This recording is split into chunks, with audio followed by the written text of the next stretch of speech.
కాంగ్రెస్ ప్రభుత్వం వస్తే మారిపోతాను కదా, ఉమ్. ఎట్లుందేమో మరి మార్పు వచ్చిందా?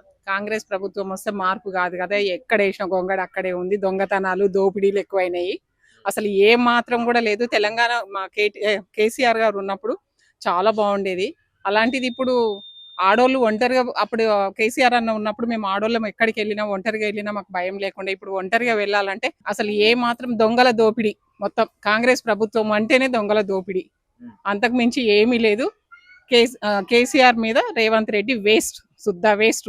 వాడ ఇప్పుడు రేవంత్ రెడ్డి ప్రజాపాలన అంటాను కదా అని బొంద పాలన. ఆడు మా ఆడోళ్ళ చేతికి చిక్కాల కానీ వాడిని పీక కోసేస్తాం. అసలు ఏం ఉంచాం వాడిని. అసలు వాడు అక్కడ అప్పుడు ఫస్ట్ ఎలక్షన్లప్పుడు అసెంబ్లీ కాడ ఇట్లా పీక కోస్తా అనుకుంటా పోయింది కదా, వాడు కొయ్యడం కాదు.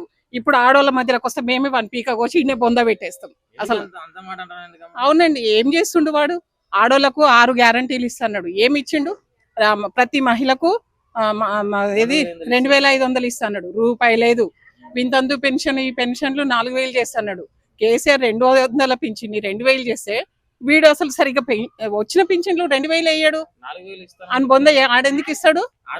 ఇంటికి 500 రూపాయలకు సిలిండర్ ఇస్తలేడు. అసలు 600లకు లేదు. 1030 రూపాయలు పెట్టి మొన్న తీసుకున్నా. కేసీఆర్ ఉన్నప్పుడు కనీసము మనకు బ్యాంకుల అకౌంట్లో డబ్బులు పడేవి. ఇప్పుడు రూపాయి కూడా లేదు.